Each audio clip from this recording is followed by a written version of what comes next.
Top 21 کے ساتھ انعام اللہ حاضر ہیں۔ کافی عرصے سے انگریزی کا ایک لفظ کلٹ کئی جگہ پہ استعمال میں آ رہا ہے، تو سوچا کہ کیوں نہ اس پہ تفصیلی بات کی جائے۔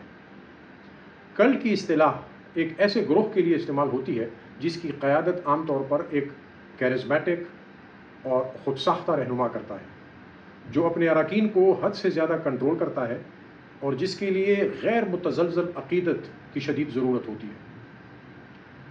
کلٹ کی بہت ساری قسمیں ماہرین نے بتائی ہیں، لیکن ہم ان میں تفصیلات میں نہیں جا سکتے۔ تمام قسموں میں چند مشترک خصوصیات پائی جاتی ہیں۔ ایک تو ہے آمرانہ کنٹرول۔ کلٹزم کا انحصار فالوورز کو ڈیپینڈنٹ بنانے پہ ہوتا ہے، یعنی اگر میں نہیں تو کچھ بھی نہیں۔ یہ سوچ کلٹ کے آمرانہ رہنما کے ساتھ عقیدت کے رویے کے ساتھ مل کر آگے چلتی ہے۔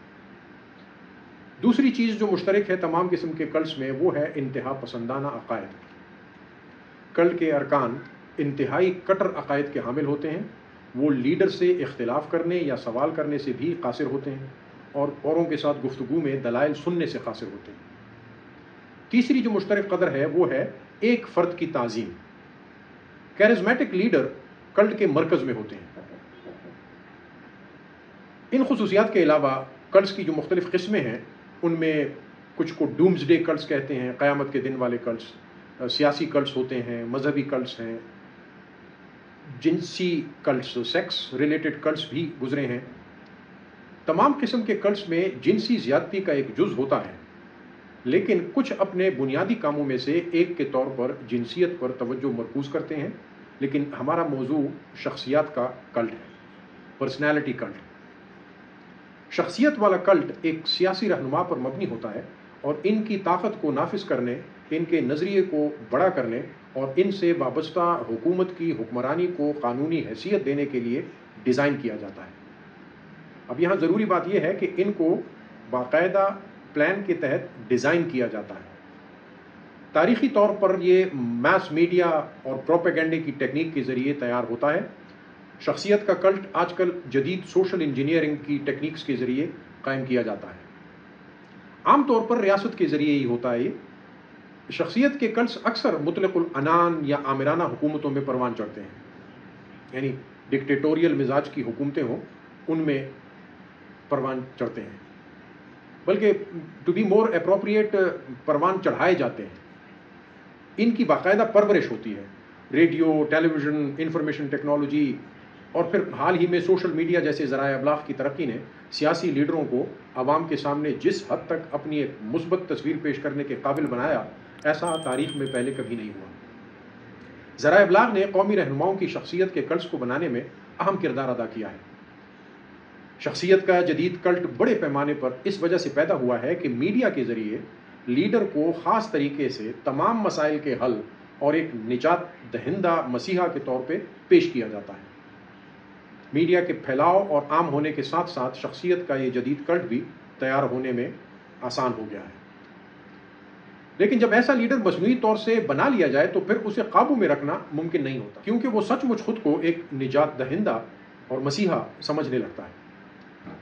اور ایسا ہی کچھ ہمارے ملک میں ہوا۔ ایک کلٹ رہنما کے ممکنہ پیروکار عام طور پر کامیاب لوگ ہوتے ہیں، لیکن اپنی زندگیوں سے غیر مطمئن محسوس کرتے ہیں اور سمجھتے ہیں کہ کچھ کمی ہے۔ یہ لوگ پہلے سے ہی کسی چیز کی تلاش میں ہوتے ہیں۔ ہمارے ملک میں منظم پروپیگنڈے کے ذریعے سیاست اور سیاسی رہنماؤں سے جو عوام میں بیزاری پیدا کی گئی اور یہ عمل کئی دہائیوں تک جاری رہا، اس کی وجہ سے آبادی کا ایک بڑا حصہ غیر سیاسی ہو گیا تھا، اور یہی زرخیز لوگ تھے ایک کلٹ لیڈر کی تشکیل کے لیے۔ اگلے وقتوں میں ہمارے ارد گرد جھوٹ کم ہوتا تھا اور سچ کی مقدار زیادہ ہوتی تھی، کیونکہ ہمارا انحصار یا والدین پہ یا اسکول کے اساتذہ پہ یا کتابوں، اخبارات وغیرہ پہ ہوا کرتا تھا معلومات کے لیے، اور ان کی جانب سے جھوٹ کی مقدار بہت کم ہوتی تھی۔ آج کل ہم چاروں طرف سے جھوٹ کے نرغے میں ہیں۔ ہم پر ہر وقت جھوٹ کی بمباری ہو رہی ہے۔ ایسے میں یہ ایک مشکل کام ہو گیا ہے کہ آپ کوشش کر کے اور محنت کر کے جھوٹ میں سے سچ کو علیحدہ کریں۔ چونکہ یہ ایک محنت طلب کام ہے تو اکثریت یہ کام کرنے سے قاصر رہتی ہے۔ آج کل حکومتیں شہریوں کو بیرونی دنیا سے الگ تھلگ کرنے اور ان چیزوں پر اجارہ داری قائم کرنے کی اہلیت رکھتی ہیں جن چیزوں تک شہریوں کی رسائی آج کل ممکن ہے۔ مطلب یہ کہ اکثریت کی رسائی موبائل فون تک ہے، انٹرنیٹ تک بھی کافی حد تک لوگوں کی رسائی ہے، ٹیلی ویژن وغیرہ تک، تو حکومت ان چیزوں کو قابو کر سکتی ہے اور ان چیزوں سے شخصیت کے کلٹ کو فروغ دینا بہت آسان ہو جاتا ہے۔ یہ جو آج کل کہا جاتا ہے کہ انفارمیشن تک رسائی بہت عام ہو گئی ہے اور آسان ہو گئی ہے، تو یہ بات مکمل طور پر صحیح نہیں ہے۔ اصل میں ڈس انفارمیشن تک رسائی آسان اور عام ہوئی ہے۔ ڈس انفارمیشن کی آپ پہ بارش ہوتی ہے، خود ہی چل کر آپ کے پاس آتی ہے، کیونکہ ڈیٹا کو مینیپولیٹ کر کے بڑی بڑی کمپنیاں جو آپ سننا چاہتے ہیں وہی باتیں آپ تک بار بار پہنچاتی ہیں۔ اگر آپ سچ کی تلاش کرنا چاہیں تو آپ کو ایک عظیم الجثہ اور ایسٹرونومیکلی ہیومنگس انفارمیشن کے ایک کوہ ہمالیہ جیسے ڈھیر میں سے سچ کو تلاش کرنا پڑتا ہے۔ اور یاد رکھیں، سچ ہمیشہ بکھرا پڑا ہوتا ہے، یہ ایک جگہ اکٹھا سالڈ فارم میں نہیں ہوتا کہ آپ جا کر آسانی سے اٹھا لیں۔ تمام عمر آپ نے جستجو کرنی ہے اور سچ کو تلاش کرنا ہے، اور یہ ایک محنت طلب کام ہے جو ہر کوئی نہیں کر سکتا۔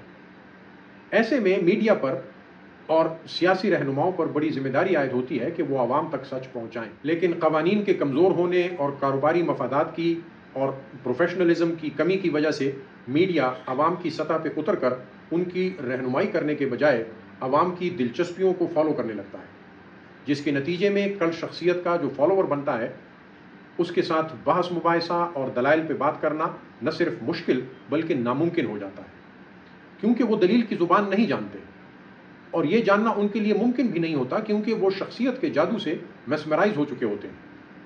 آپ نے یقیناً نوٹ کیا ہوگا کہ جب بھی آپ ایسے لوگوں کے سامنے کوئی دلیل رکھیں تو ان کے چہروں کے تاثرات واضح طور پر بتاتے ہیں کہ وہ اس وقت آپ کو انکار اور جواب کا سوچ رہے ہیں، آپ کی بات کو نہیں سن رہے۔ تو جب کوئی آپ کو سننے ہی سے قاصر ہو تو اسے آپ دلیل سے قائل کیسے کریں گے؟ کسی بھی کلٹ کے حمایتیوں پہ حیرانگی ہوتی ہے کہ چاہے جو بھی دلیل ان کے سامنے پیش کی جائے وہ آنکھیں بند کر کے اسے رد کر دیتے ہیں۔ شخصیت پرستی کا جو بھوت کلٹ کے فالوورز پہ سوار ہوتا ہے وہ آسانی سے نہیں اترتا، یعنی جو دلائل پہ قائل ہونے کے لیے چند منٹ سوچنے کی ضرورت ہوتی ہے تو بجائے سوچنے کے اسے فوری طور پہ رد کر دیا جاتا ہے۔ ان تمام باتوں پہ آپ بھی سوچیں، سمجھنے کی کوشش کریں اور آپ کے ارد گرد جو کچھ ہو رہا ہے اس پہ اپلائی کریں۔ چینل کو سبسکرائب کرنا مت بھولیے، اپنے کامنٹ سے ضرور آگاہ کیجیے گا۔